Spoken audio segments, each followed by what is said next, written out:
Ma femme pensait que j'étais ruiné. Elle m'a trompé, m'a volé 43 000 $, puis m'a apporté les papiers du divorce pendant que j'étais alité à l'hôpital.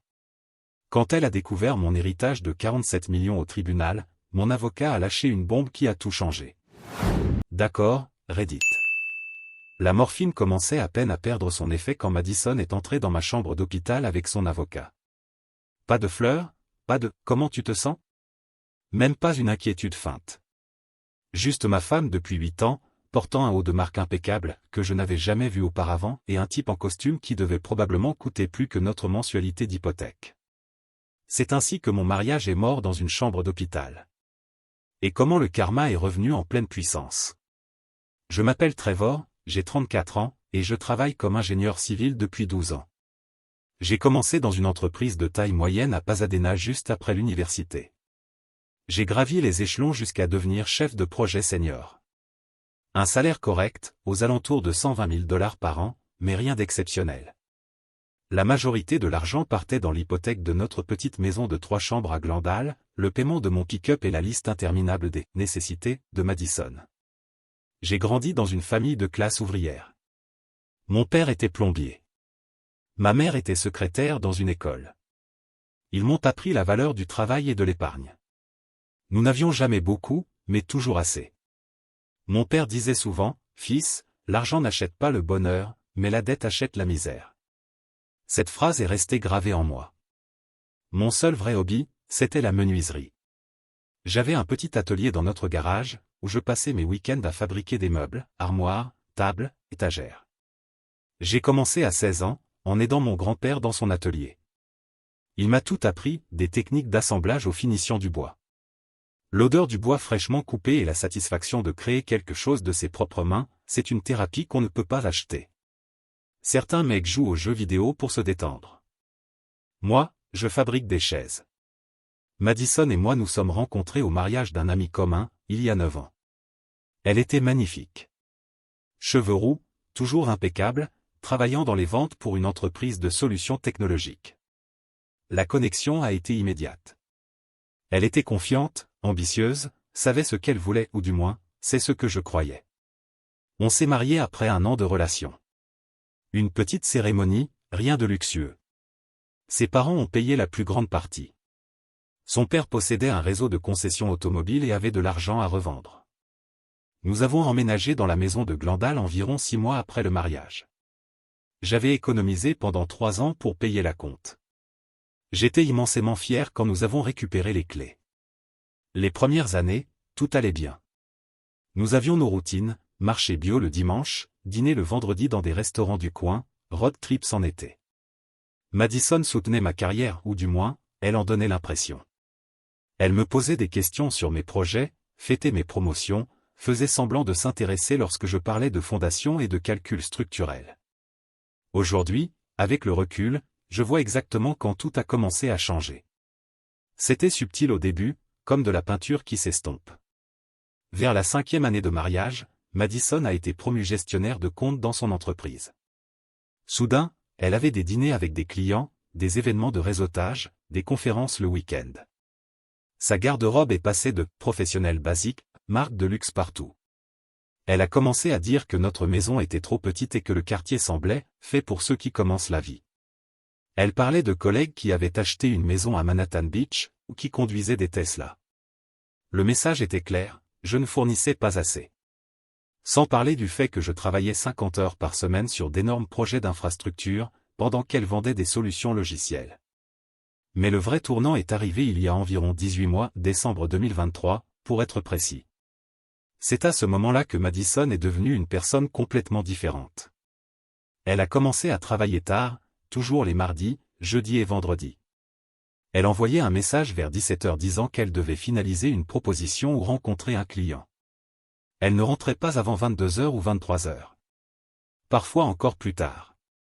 Elle entrait épuisée, prenait un reste dans le frigo et allait directement dormir, sans parler. Au début, je la croyais. Les ventes sont vraiment un boulot éprouvant. Je comprenais. Mon travail aussi avait ses périodes de rush. Mais quelque chose clochait. La manière dont elle évitait mon regard quand on parlait de travail. Le fait que les histoires sur ces réunions tardives étaient vagues, sans les détails qu'elle donnait toujours avant. En janvier, elle s'est inscrite dans une salle de sport et a commencé à y aller à 5h30 du matin, totalement à l'opposé de ses habitudes. Madison a toujours été une couche tard, se plaignait de se lever avant 8h le week-end, et du jour au lendemain elle est devenue une personne matinale. Elle rentrait à 7h, déjà douchée, rayonnante, parlant de son entraînement incroyable et de l'énergie qu'elle ressentait. Sauf que son sac de sport n'avait jamais l'odeur de la transpiration. Il sentait le savon d'hôtel, le genre cher, des endroits chics. Pas le savon industriel des vestiaires. Ses habitudes avec son téléphone ont également changé. Toujours posée face contre la table, toujours en mode silencieux. Elle attrapait l'appareil dès qu'une notification arrivait et allait dans une autre pièce pour vérifier. Des mots de passe-partout, téléphone, ordinateur portable, même la tablette. Quand j'ai demandé une fois, elle a dit que c'était à cause d'accords de confidentialité de l'entreprise. Et puis il y a eu l'histoire de l'argent, qui a vraiment attiré mon attention. J'ai toujours géré nos finances. Nous avions un compte joint où nos salaires étaient déposés, et je gérais les factures, les investissements et les économies. Madison avait accès à tout.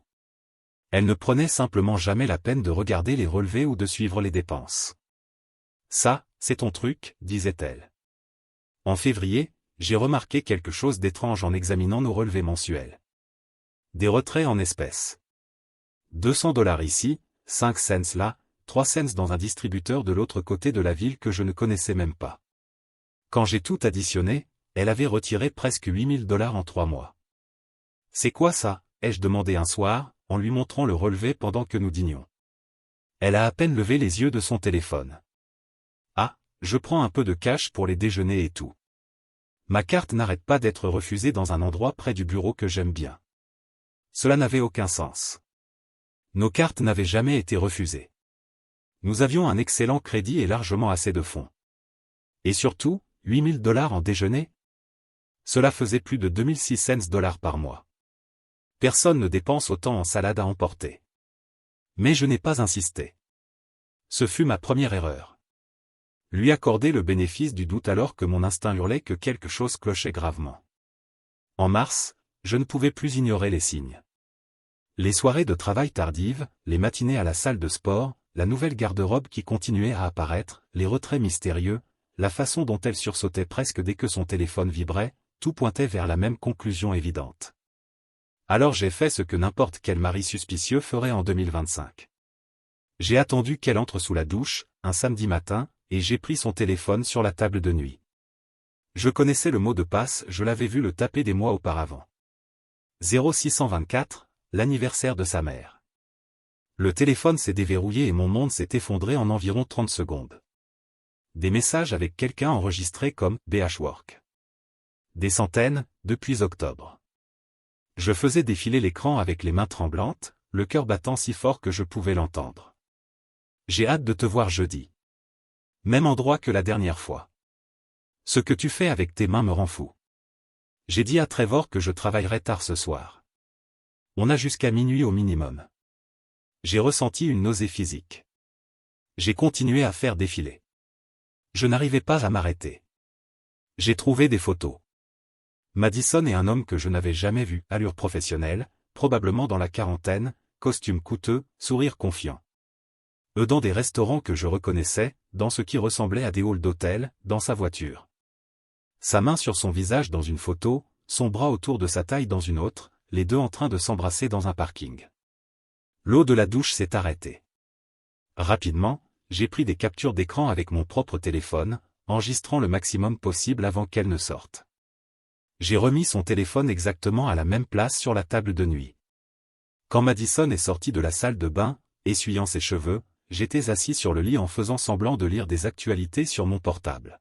« Ça va ?» a-t-elle demandé, remarquant quelque chose sur mon visage. « Oui, juste fatigué de la semaine. Cette nuit-là, je n'ai pas dormi. Je suis resté allongé à côté d'elle, fixant le plafond, me sentant comme le plus grand idiot de toute la Californie. 8 ans de mariage.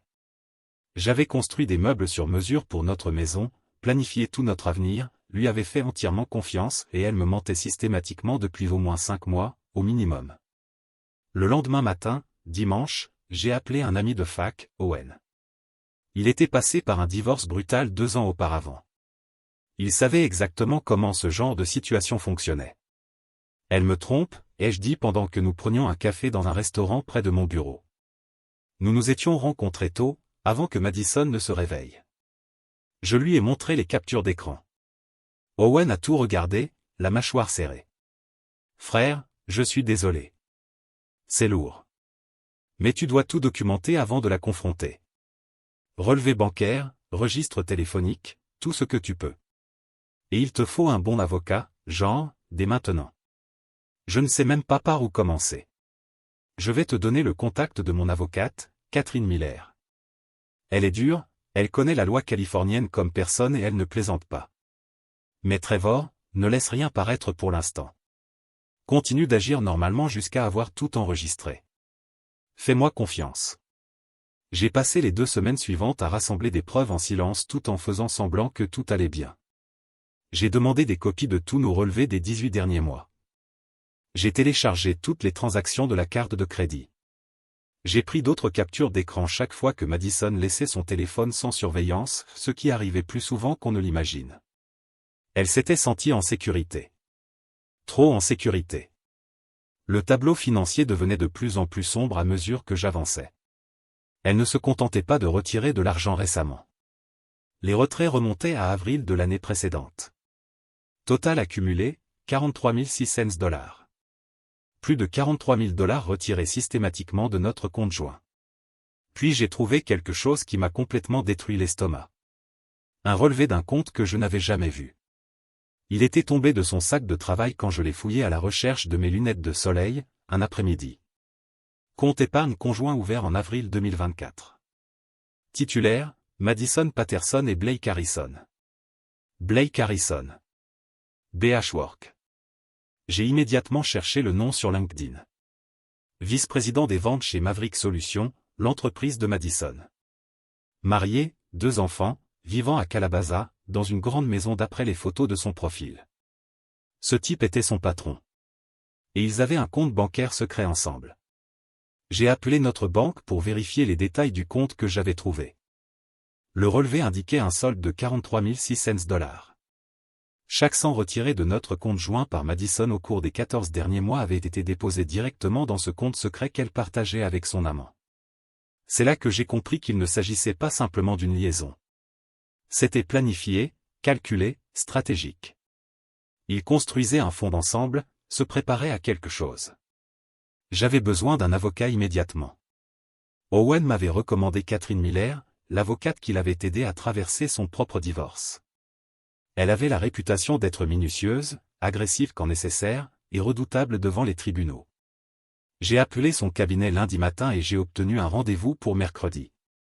Le bureau de Catherine était situé au centre de Los Angeles, au 23 étage d'une tour de verre avec vue sur toute la ville jusqu'à l'océan. Elle devait avoir une 50aine d'années, un regard perçant, les cheveux gris tirés en arrière, et une présence qui faisait automatiquement se redresser n'importe qui. J'ai tout mis sur la table de la salle de réunion, l'affaire extra-conjugale, les transferts d'argent, le compte secret conjoint avec Blake Harrison. J'ai montré les captures d'écran, les relevés bancaires, toutes les preuves que j'avais accumulées. Catherine a tout examiné calmement, prenant des notes dans un bloc jaune, une écriture parfaite. Quand elle a terminé, elle a levé les yeux avec une expression que je n'ai pas pu déchiffrer immédiatement. C'est bien. En fait, c'est excellent pour votre dossier. La Californie est un état de « divorce sans faute », ce qui signifie que l'infidélité en soi n'a aucune importance légalement. Mais la mauvaise conduite financière, elle, compte énormément dans la division des biens et le calcul de la pension. Votre femme a essentiellement détourné des fonds matrimoniaux pour financer une liaison et constituer un patrimoine avec un autre homme. Qu'est-ce que je fais maintenant? Rien. Pas encore. Ne la confrontez pas. Ne laissez rien paraître. L'effet de surprise est votre plus grande arme, pour l'instant. Combien de temps pouvez-vous maintenir la normalité? Je ne sais pas. Peut-être quelques semaines. C'est dur de faire semblant que tout va bien. Je comprends. Mais c'est crucial. Continuez à documenter chaque retrait, chaque soirée dehors, chaque message auquel vous pouvez accéder en toute sécurité. Plus nous aurons de preuves au moment d'ouvrir la procédure, plus notre position sera forte. Vous pensez pouvoir faire ça? J'ai hoché la tête. Oui. Je peux. Cette conversation a eu lieu fin mars 2025. J'ai quitté le bureau de Catherine étrangement calme, malgré le chaos qu'était devenu ma vie. J'avais désormais un plan. Je n'étais plus une victime, je préparais ma riposte. Puis, 2 semaines plus tard, début avril, mon oncle Laurence est mort. Oncle Laurence était le frère aîné de mon père. Il ne s'était jamais marié, n'avait jamais eu d'enfant et avait passé toute sa vie à développer son entreprise d'investissement immobilier dans l'Oregon. Nous avions toujours été proches. Il venait nous voir à chaque Thanksgiving, appelait systématiquement pour mon anniversaire, envoyait des chèques généreux à Noël. Un homme solide, travailleur, avec des racines aussi modestes que celles de mon père. Je savais qu'il était malade. Cancer du poumon, stade 4. Mon père était allé plusieurs fois à Portland cette année-là pour l'aider et lui tenir compagnie. Quand il est finalement décédé, ce n'était pas une surprise, mais ça a quand même fait mal. Il n'avait que 68 ans, plein de projets pour une retraite qui n'est jamais arrivée. Les funérailles ont eu lieu un samedi, à Portland. Madison est venue avec moi. Elle a parfaitement joué son rôle d'épouse attentionnée, elle m'a tenu la main pendant la cérémonie, a enlacé mon père, a consolé la famille, a dit à tout le monde combien elle était désolée pour notre perte. Je la regardais jouer, sachant ce que je savais, et je ne ressentais que du dégoût. Cette femme était une actrice de premier ordre quand elle le voulait.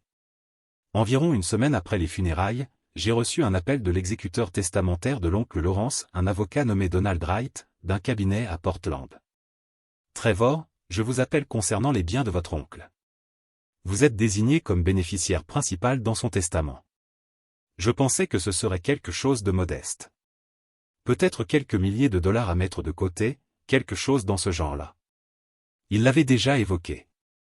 C'est bien plus que cela, dit Donald. Votre oncle possédait des propriétés et des investissements très précieux. Après les impôts et les frais finaux, vous allez hériter d'environ 47 millions de dollars. J'ai presque laissé tomber mon téléphone. Je me suis affalé dans la chaise de mon bureau. Excusez-moi, combien avez-vous dit? Environ 47 millions, selon les évaluations finales des biens. Les propriétés seront vendues, ce qui prendra du temps, mais les actifs liquides, actions, obligations, comptes sont en cours de transfert. Vous devriez voir le premier dépôt d'ici 30 jours. Je n'ai rien pu dire pendant quelques secondes. Je suis simplement resté là, à regarder dans le vide. Trevor, vous êtes toujours là? Oui, désolé, c'est juste que, je n'en savais rien. Votre oncle a très bien réussi, Trevor. Intelligent, prudent avec l'argent. Il a investi judicieusement pendant 40 ans. Il voulait s'assurer que vous seriez protégé. Il disait que vous étiez le seul de la famille qui comprenait vraiment la valeur du travail et du fait de construire quelque chose par soi-même. Félicitations. Après avoir raccroché, je suis resté assis dans mon bureau pendant une vingtaine de minutes, simplement à assimiler tout ça. 47 millions. C'était de l'argent qui change des générations. De l'argent qui signifiait que je n'aurais plus jamais à m'inquiéter financièrement. Je ne l'ai pas dit à Madison. Je ne l'ai dit à personne, sauf à Catherine, que j'ai appelée immédiatement. Ça change tout, a-t-elle dit lorsque je lui ai annoncé. En Californie, un héritage est une propriété séparée. Si vous le recevez personnellement, par don ou par testament, il ne fait pas partie des biens communs. Votre femme n'a légalement droit à pas un seul centime. Elle ne sait pas encore. Parfait. Laissez les choses ainsi. Cet héritage peut énormément vous protéger. Si elle dépose une demande de divorce en pensant que vous êtes seulement un ingénieur parmi tant d'autres, avec des biens communs ordinaires, elle n'aura aucune prise pour essayer de toucher l'héritage. On pouvait utiliser cette situation. Alors j'ai continué à travailler, à suivre ma routine, à faire semblant que tout allait bien. Pendant ce temps, l'exécuteur réglait la succession de l'oncle Laurence. Les actifs liquides, actions, obligations et liquidités ont été versés sur mon nouveau compte bancaire séparé à la mi-mai. 11 millions de dollars simplement, là, immobile, pendant que je conduisais mon F-150 entièrement payé, vivais dans notre maison modeste à Glendale et passais mes week-ends à fabriquer des meubles dans le garage. Madison n'en avait aucune idée. Aucune. Puis est arrivé le mois de juin, plus précisément le 14 juin, un mercredi qui avait commencé normalement et s'était terminé avec moi sur une table d'opération. Je me suis réveillé avec une douleur aiguë dans le bas-ventre, côté droit. Une pointe violente, qui ne faisait qu'empirer au fil des heures. J'ai essayé de travailler, j'avais une réunion avec un client, mais à midi j'avais du mal à tenir debout. Je suis parti du travail plus tôt et ai conduit jusqu'aux urgences du Glendale Memorial, pensant à une intoxication alimentaire ou à une petite déchirure musculaire causée par le transport de bois dans mon atelier. Le médecin m'a examiné, a demandé un scanner et est revenu une demi-heure plus tard avec le diagnostic. Monsieur Patterson, vous avez une appendicite aiguë. Nous devons retirer l'appendice aujourd'hui même. J'appelle déjà l'équipe chirurgicale. La chirurgie d'urgence a été programmée pour 18 heures. On m'a hospitalisé, mis une perfusion, commencé la préparation. J'ai appelé Madison depuis la salle préopératoire vers 17 heures. Salut, je suis au Glendale Memorial. Ils vont m'enlever l'appendice dans 1 heure. Mon Dieu! Ça va? Qu'est-ce qu'il s'est passé? Appendicite. Ils disent que c'est de la routine, mais il faut l'enlever avant que ça ne rompe. J'arrive dès que je termine une réunion avec un client. Je devrais être là vers 19 heures. Elle n'est jamais venue. Ni pendant l'opération. Ni après. Je me suis réveillé en salle de réveil vers 20 heures. Groggy, avec des douleurs malgré la médication. J'ai vérifié mon téléphone. Rien de Madison. Je lui ai envoyé un message. Je suis sorti de la chirurgie. Tout s'est bien passé. 1 heure plus tard, elle a répondu. Je suis contente que tout aille bien. Je te vois demain. Le lendemain matin, jeudi 15 juin, j'étais dans ma chambre d'hôpital, au 4 étages. On m'y avait transféré à 23 heures la veille. J'avais mal dormi, réveillé toutes les quelques heures par des infirmières vérifiant mes signes vitaux. La morphine contrôlait le pire, mais j'étais épuisé, confus, endolori. À 10 heures du matin, la porte s'est ouverte. Madison est entrée. Sans fleurs. Sans carte. Sans une ombre d'inquiétude. Elle est entrée accompagnée d'un homme en costume anthracite portant une mallette en cuir qui devait valoir plus que le loyer mensuel de beaucoup de gens. Signe ça, dit-elle directement, sans salutation. Elle a jeté une liasse volumineuse de papier sur mes genoux, par-dessus la couverture de l'hôpital. Le geste était casual, maîtrisé, comme si elle me donnait un formulaire de permission scolaire au lieu de détruire notre mariage. J'étais encore groggy à cause de la morphine. Mon abdomen pulsait là où ils avaient coupé quelques heures plus tôt. La perfusion a tiré sur ma peau quand je me suis redressé pour regarder les documents. C'est quoi ça? Les papiers du divorce, répondit-elle, totalement impassible, efficace, comme si elle récitait un script. Je veux le divorce, Trevor. Et je veux la moitié de tout. Les mots ont mis du temps à prendre sens. La lumière fluorescente était trop forte, le bourdonnement du plafond agaçant, et au loin une machine bipait régulièrement. Je viens de subir une opération, ai-je répondu, idiot, ne sachant que dire. Je sais, dit-elle en croisant les bras. C'est précisément pour ça que je suis ici maintenant. Signe avant qu'il n'arrive autre chose et que ça complique la succession. L'avocat fit un pas en avant avec son sourire d'entraînement. Sa carte indiquait « Howard Bennett & Associates ». Il avait le genre de visage qui facture probablement 5 cents de l'heure, minimum. Monsieur Patterson, je suis Howard Bennett. Je représente votre épouse dans cette procédure. En vertu des lois des biens communautaires en Californie, Madame Patterson a droit à 50% des biens acquis durant le mariage. Il fit une pause dramatique. Y comprit l'héritage de votre oncle. Mon sang s'est glacé d'un coup. Pas à cause du divorce, je m'y attendais depuis mars, mais à cause de ce qu'il venait de dire sur l'héritage. Comment vous êtes au courant d'eux? Le sourire de Madison était fin et tranchant comme une lame. Ton téléphone, Trevor. J'ai accès à ton iCloud depuis des mois. L'exécuteur t'a laissé un message vocal hier à 9h47. 47 millions de dollars de la succession de ton oncle Lawrence. Elle s'est penchée vers moi, son parfum beaucoup trop fort. Et selon la loi californienne, j'ai droit exactement à la moitié. 23,5 millions. Je l'ai fixé. Vraiment fixé, comme je ne l'avais pas fait depuis des mois, peut-être des années. Le maquillage parfait. Les cheveux impeccables, mèches fraîches, brushing cher. Probablement 400 dollars dans ce salon de Beverly Hills où elle avait commencé à aller. La montre de marque qu'elle avait juré être un cadeau de sa mère, il y a 6 mois. Le haut de luxe que je n'avais jamais vu, avec des étiquettes que j'ai reconnues immédiatement. Signe les papiers, Trevor, répéta TL, cette fois avec une menace dans la voix. Ou je te garantis que ça va devenir bien plus laid que nécessaire. Mon avocat est le meilleur de la ville. Je n'ai pas signé. Ma main est restée sur la couverture.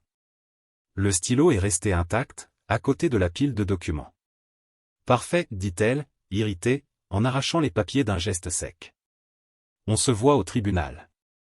Et crois-moi, mon avocat est bien meilleur que tout ce que tu peux te payer avec ton salaire d'ingénieur. Howard Bennett m'a adressé un signe de tête condescendant, comme on le ferait à un enfant commettant une erreur stupide. Nous entrerons en contact prochainement, monsieur Patterson. Demandez à votre avocate d'appeler mon bureau. Ils sont partis ensemble. La porte s'est refermée avec un clic qui a résonné dans la chambre silencieuse. Je suis resté allongé dans ce lit d'hôpital, fixant les dalles acoustiques au plafond tandis que la morphine gouttait lentement dans ma veine. L'incision chirurgicale pulsait sous les couches de pansement. Madison n'a pas demandé une seule fois comment s'était passée l'opération. Elle n'a pas demandé si j'avais mal, si j'avais besoin de quelque chose, si j'étais inquiet. La seule chose qui l'intéressait, c'était l'endroit où je devais signer pour qu'elle puisse prendre la moitié de tout ce que je possédais. Ce que Madison ignorait, et que son avocat hors de prix ignorait aussi, c'est que j'attendais ce divorce depuis mars. Je documentais son affaire depuis des mois, je travaillais avec Catherine Miller, je bâtissais un dossier inattaquable et, surtout, j'avais déjà protégé l'héritage de manière à ce qu'il ne puisse jamais y toucher. J'ai appelé Catherine encore à l'hôpital cet après-midi-là, après que l'infirmière a ajusté ma perfusion. Elle t'a convoqué où? Demanda Catherine, incrédule. À l'hôpital. Dans mon lit. Répondis-je. Environ 6 heures après l'opération. Elle a amené son avocat et tout. Il y eut un silence. Puis Catherine éclata de rire. Un vrai rire. Trevor, elle vient de rendre notre dossier 10 fois plus facile. Servir des papiers de divorce pendant que tu récupères d'une chirurgie d'urgence? Ça va être magnifique devant le tribunal. Le juge va détester ce comportement. Et l'héritage est sur le compte séparé, dis-je. Tu n'y as pas touché? Pas un sang. Rien n'a été mélangé. Parfait. Laissons-la croire qu'elle va prendre la moitié des 47 millions. Laissons-la trop se confier, trop s'emballer, et ensuite on détruit totalement son dossier. La procédure de divorce a commencé officiellement en juillet. Bennett a déposé la requête de Madison au tribunal, affirmant qu'elle avait droit à la moitié de la maison, la moitié de mes retraites, la moitié de l'héritage et une pension substantielle. Le montant total qu'elle exigeait. 24,8 millions, plus une pension mensuelle continue. Catherine a déposé notre réponse début août. Nous avons reconnu le mariage, reconnu la loi sur les biens communautaires pour les biens acquis durant le mariage, mais nous avons été absolument clairs, l'héritage était une propriété séparée, protégée par le Code de la famille de Californie, section 770. Et nous avons ajouté une bombe. La restitution totale des 43 600 $ que Madison avait volés et déposés sur le compte secret avec Blake Harrison. Selon Catherine, la réaction de Madison en découvrant que nous savions pour l'affaire et pour l'argent avait été explosive. Elle pensait apparemment que je ne savais rien, que j'étais juste un ingénieur distrait travaillant trop pour remarquer quoi que ce soit.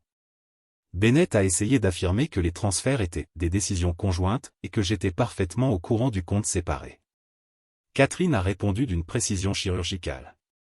Produisez alors tout document prouvant le consentement de M. Patterson pour ouvrir ce compte avec M. Harrison. Montrez la moindre preuve que M. Patterson a autorisé ces transferts spécifiques. Il ne pouvait pas, parce que je ne savais rien, je n'avais rien autorisé, et le compte avait été ouvert volontairement dans mon dos. La phase de découverte a été absolument dévastatrice pour Madison. Nous avons assigné tout. Relevé téléphonique des 2 dernières années. Email professionnel. Email personnel. Tous les relevés bancaires. Nous avons interrogé Madison sous serment pendant 6 heures. Nous avons interrogé Blake Harrison pendant 4 heures.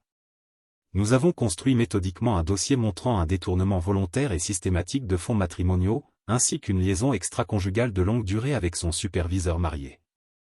La femme de Blake, Sophie, a tout découvert pendant l'enquête. Elle a demandé le divorce une semaine plus tard. Blake a essayé de nier au début, mais les preuves étaient accablantes, des milliers de messages, des reçus d'hôtel, des photos, des emails discutant de leur futur ensemble. Sophie lui a pris tout ce qu'elle pouvait légalement. Pendant ce temps, Madison s'effondrait. Elle a démissionné de Maverick Solutions, impossible de continuer à travailler là après que sa liaison avec le VP des ventes soit devenue publique. Elle est retournée vivre chez ses parents à Riverside, dans son ancienne chambre d'ado, à 29 ans. Elle a trouvé un emploi dans un grand magasin, essayant désespérément de gagner un peu d'argent pour payer ses frais juridiques qui ne cessaient d'augmenter. Le procès a été fixé au 6 novembre 2025. 8 mois après que Madison m'a apporté les papiers du divorce dans mon lit d'hôpital, je suis entré dans la salle d'audience calme et pleinement préparé. J'ai mis mon meilleur costume. Catherine marchait à mes côtés. Et j'avais une mallette remplie de preuves qui allait démolir, point par point, tout ce que Madison prétendait. Madison était à la table d'en face avec Howard Bennett, paraissant plus petite que jamais. Les vêtements de luxe avaient disparu. Elle portait une robe simple, probablement de Target. Maquillage minimum. Cheveux attachés en une queue de cheval basique. Clairement en train d'essayer de paraître humble, repentante, vulnérable. La juge Morrison, une femme dans la soixantaine, regard tranchant et zéro patience pour les bêtises, a ouvert la séance. Nous sommes ici aujourd'hui pour la dissolution du mariage entre Trevor Patterson et Madison Patterson. La partie demanderesse peut commencer. Howard Bennett s'est levé et a entamé son discours d'ouverture. Il a fait tout un numéro expliquant que Madison avait été une épouse dévouée, aimante, une véritable partenaire pendant 8 ans. Qu'elle avait soutenu ma carrière, pris soin de la maison, et été le pilier du mariage. Et il a conclu en disant qu'elle avait droit à la moitié de tout, y compris l'héritage, parce que le mariage est un partenariat dans toute chose. Votre honneur, dit Bennett, avec une sympathie entièrement répétée, Madame Patterson n'avait aucune connaissance de l'héritage avant d'avoir déposé sa demande de divorce de bonne foi. Elle a agi en croyant que les biens conjugaux se limitaient à la maison familiale, aux comptes de retraite et aux économies communes. L'héritage, bien que techniquement reçu uniquement par M. Patterson, a été acquis pendant le mariage et devrait être considéré comme un bien communautaire, soumis à une division égale. Catherine se leva lentement. Elle ne parla pas immédiatement. Elle resta simplement debout, immobile, jusqu'à ce que l'attention de la juge Morrison se tourne vers elle. Maître Miller, votre réponse ? Votre honneur, je serai extrêmement bref sur la question de l'héritage. Le ton de Catherine changea, précis, tranchant. Les fonds reçus par M. Patterson sont clairement et explicitement protégés par la section 770 du Code de la famille de Californie. Il s'agit d'un don provenant d'un parent décédé, destiné à un seul conjoint et jamais mêlé aux biens communautaires. Madame Patterson n'a absolument aucun droit légal sur cet argent. C'est une jurisprudence solidement établie. Elle s'interrompit une seconde. Puis reprit, plus froide encore. Mais plus important encore, il faut examiner la conduite réelle de Madame Patterson durant ce mariage. Catherine s'avança vers la juge et lui remit un classeur épais. À l'intérieur, il y avait des relevés bancaires montrant les retraits systématiques sur 14 mois. La documentation du compte secret conjoint avec Blake Harrison. Les relevés téléphoniques contenant littéralement des milliers de messages entre Madison et Blake. Des emails imprimés détaillant explicitement la liaison. Des conversations sur leur projet de quitter leurs conjoints respectifs. Le visage de la juge Morrison s'assombrissait à chaque page. Et lorsqu'elle leva les yeux vers Madison, un dédain à peine contrôlé y brillait. Madame Patterson, dit la juge, avez-vous ouvert un compte d'épargne conjoint avec Blake Harrison sans que votre mari le sache ? La voix de Madison était faible, presque inaudible. Oui, votre honneur. Et avez-vous transféré un total de 43 600 $ du compte matrimonial vers ce compte secret ? Oui, mais je pensais que... Oui ou non, Madame Patterson ? Oui, votre honneur. Catherine se dirigea vers l'écran du tribunal et projeta un email. C'était Madison, écrivant à Blake, en mars. Horodatage parfaitement visible. J'ai pris encore 2000 aujourd'hui du compte joint. Trevor n'a même pas remarqué quand j'ai fait le transfert ce matin. On est déjà à 41 000. On y est presque. La réponse de Blake, le soir même. Parfait. Continue comme ça. Mon avocat dit qu'il me faut au moins 6 mois avant que mon divorce soit finalisé. On doit juste tenir encore un peu. Un autre email apparut. De janvier, Écrit par Madison. Parfois je me sens coupable. Ce n'est pas un mauvais gars, juste, ennuyeux et médiocre financièrement. Réponse de Blake. Tu mérites tellement plus que ça. Nous deux, on mérite mieux. Ne perds pas de vue l'objectif. La salle entière était silencieuse. On n'entendait que les sanglots étouffés de Madison. Je regardais le fond de la pièce. Blake Harrison était assis là, le visage gris, presque malade. Ses mains agrippées au dossier du banc comme s'il allait s'effondrer. Catherine se tourna vers la juge. Votre honneur, Monsieur Patterson demande la restitution intégrale des 43 600 $ volés, plus des dommages punitifs pour fraude et violation du devoir fiduciaire. Il demande également que Madame Patterson reçoive 0% des biens conjugaux en raison de sa mauvaise conduite financière, de sa tromperie systématique et de son infidélité ayant directement sapé le mariage. Votre honneur, s'il vous plaît, tenta Bennett, désespéré. La juge Morrison leva brusquement la main, le réduisant au silence. Madame Patterson, vous saviez que vous retiriez de l'argent sans que votre mari en soit informé, n'est-ce pas? Madison n'arrivait plus à parler. Elle hocha simplement la tête en pleurant. Et vous avez transféré cet argent sur un compte conjoint avec un autre homme? Nouveau hochement muet. Et vous aviez l'intention de quitter votre mari et d'utiliser ces fonds volés pour commencer une nouvelle vie avec votre partenaire de liaison? Je ne savais pas pour l'héritage, la voix de Madison se brisa. Si j'avais su qu'il avait des millions. Totalement hors sujet, Madame Patterson, trancha la juge, glaciale. La situation financière de votre mari ne justifie pas un vol. Elle n'excuse pas une tromperie systématique. Et certainement pas le fait de tenter de profiter d'un comportement criminel. Elle se tourna vers Bennett avec un mépris clair. Votre cliente a-t-elle la moindre défense légitime contre ce détournement? Bennett semblait vouloir disparaître. Non, votre honneur. La juge referma le classeur d'un claquement sec qui résonna dans la salle. Voici ma décision. L'héritage de 47 millions de $ est la propriété séparée de Monsieur Patterson, conformément à la section 770 du Code de la famille de Californie. Madame Patterson n'y a aucun droit. 0. La maison conjugale sera vendue et les profits seront partagés équitablement après remboursement de l'hypothèque. Les biens matrimoniaux restants seraient divisés 50-50e, moins les 43 600 $ que Madame Patterson avait détournés, somme qu'elle devait rembourser intégralement à Monsieur Patterson sous 90 jours. Les pleurs de Madison s'intensifièrent, mais la juge Morrison n'avait pas terminé. En outre, j'ordonne que Madame Patterson paie tous les frais juridiques de Monsieur Patterson. Elle consulta un document. Actuellement d'un montant de 22 000 $. Et je transmets ce dossier au bureau du procureur pour un éventuel dépôt de plainte criminelle pour détournement de fonds et fraude. Howard Bennett s'affaissa presque sur sa chaise. Madison semblait sur le point de perdre connaissance. Madame Patterson, poursuivit la juge, vous avez systématiquement volé votre mari, transféré cet argent sur un compte secret avec votre amant, puis engagé une procédure de divorce dans l'objectif spécifique de réclamer la moitié d'un héritage auquel vous n'aviez aucun droit légal. Ce n'est pas seulement une faute conjugale. C'est un comportement potentiellement criminel. Ce tribunal ne récompensera pas une telle conduite. Elle se tourna ensuite vers moi, son expression s'adoucissant légèrement. Monsieur Patterson, je suis désolé que vous ayez dû subir cette trahison. Audience levée. Je suis sorti du tribunal avec Catherine en me sentant physiquement plus léger que je ne l'avais été depuis des années. La maison serait vendue, je m'en fichais désormais. Les comptes de retraite seraient divisés selon la loi, très bien. Mais l'héritage était complètement protégé. Madison avait été forcé de rembourser chaque centime volé. Et sa réputation était détruite. Ce soir-là, Madison tenta de m'appeler. J'étais dans ma nouvelle maison, une magnifique demeure de 4 chambres à Santa Monica vue sur l'océan, achetée comptant avec une partie de l'héritage. Garage pour 3 voitures.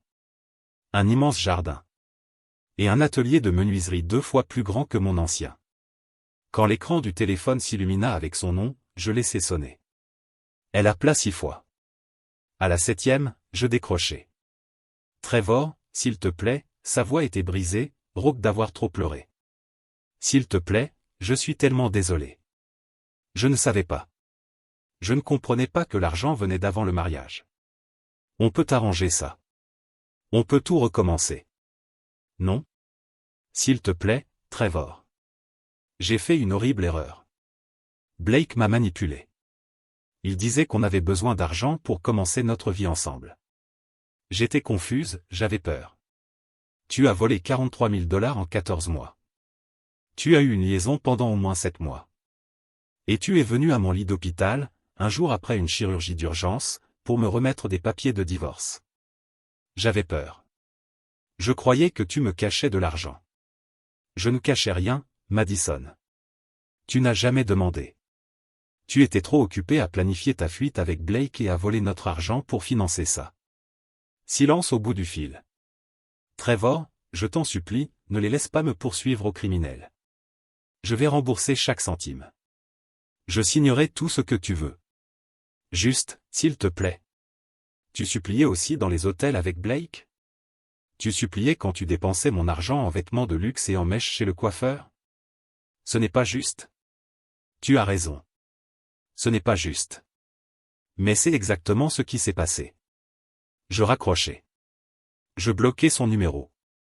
Je la bloquais partout. Réseaux sociaux, email, téléphone. Un effacement digital complet. Le reste s'effondra comme un jeu de dominos. La femme de Blake, Sophie, le détruisit au tribunal du divorce. Quelqu'un, je n'ai jamais demandé qui, mais je soupçonne fortement Catherine lui envoya des copies des emails présentés au tribunal entre Blake et Madison. Sophie obtint la garde des enfants, la maison, et une pension astronomique. La société de Blake, Maverick Solutions, le poussa discrètement vers la sortie lorsque les emails commencèrent à circuler dans l'industrie. Avoir une liaison avec une subordonnée et comploter pour détourner l'argent du mari d'une employée était désastreux pour l'image de l'entreprise. Madison retourna vivre chez ses parents, à Riverside. Elle trouva un emploi au Target, essayant de réunir assez d'argent pour me rembourser. Les 43 600 $. Mes 22 000 $ de frais d'avocat.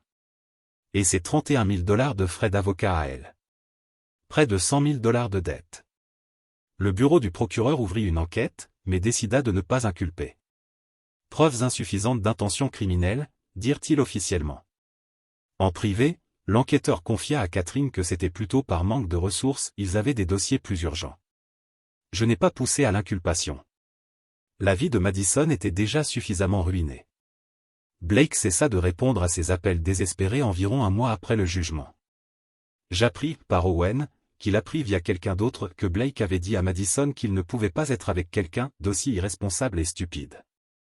L'ironie sembla complètement lui échapper. 6 mois plus tard, j'étais assis chez moi à Santa Monica. Meubles sur mesure fabriqués par mes soins. Brise de l'océan entrant par les fenêtres ouvertes. Paix totale.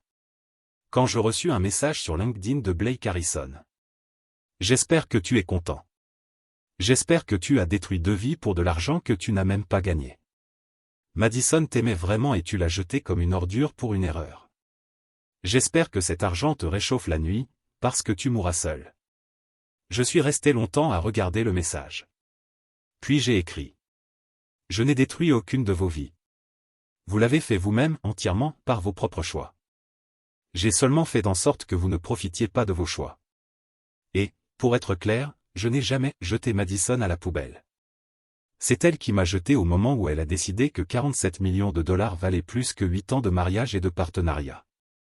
Vous vous méritez tous les deux. Malheureusement pour vous, aucun de vous n'a les moyens de financer le style de vie que vous aviez planifié avec tant de soin. J'ai appuyé sur « Envoyer », bloqué Blake immédiatement, et ça a été la fin. Aujourd'hui, je fréquente quelqu'un de nouveau. Emily, une professeure de maternelle que j'ai rencontrée au marché bio du dimanche à Santa Monica. Elle n'a aucune idée de l'héritage. Elle pense que je gagne très bien ma vie avec mon entreprise de meubles sur mesure, ce qui, pour être honnête, n'est pas complètement faux.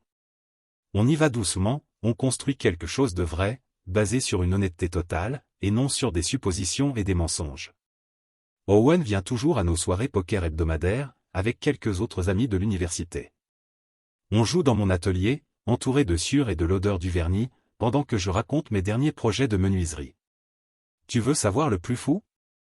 M'a dit Owen la semaine dernière en mélangeant les cartes. Madison aurait pu avoir tout ça. La maison, l'atelier, la sécurité financière. Mais elle a préféré tout miser sur Blake, et elle a absolument tout perdu. Il avait complètement raison. Elle avait vraiment une vie bonne. Rien de flashy ou extravagant, mais confortable, stable, sûr. Et elle a choisi de tout jeter pour une fantaisie qui ne s'est jamais réalisée. Commentaire Monsieur Reddit. Au final, on dirait que Madison a vraiment misé tout son avenir sur le pire plan d'affaires imaginable, échanger un mari décent contre un patron marié, émotionnellement instable et financièrement ruiné. Bravo, hein? Si l'autosabotage était une discipline olympique, elle rentrerait avec l'or. Et Blake? Eh bien, il s'est révélé aussi fiable qu'un mot de passe écrit sur une serviette en papier. Deux génies. Deux visionnaires. Dommage que leur vision n'allait pas plus loin que le prochain hôtel bon marché.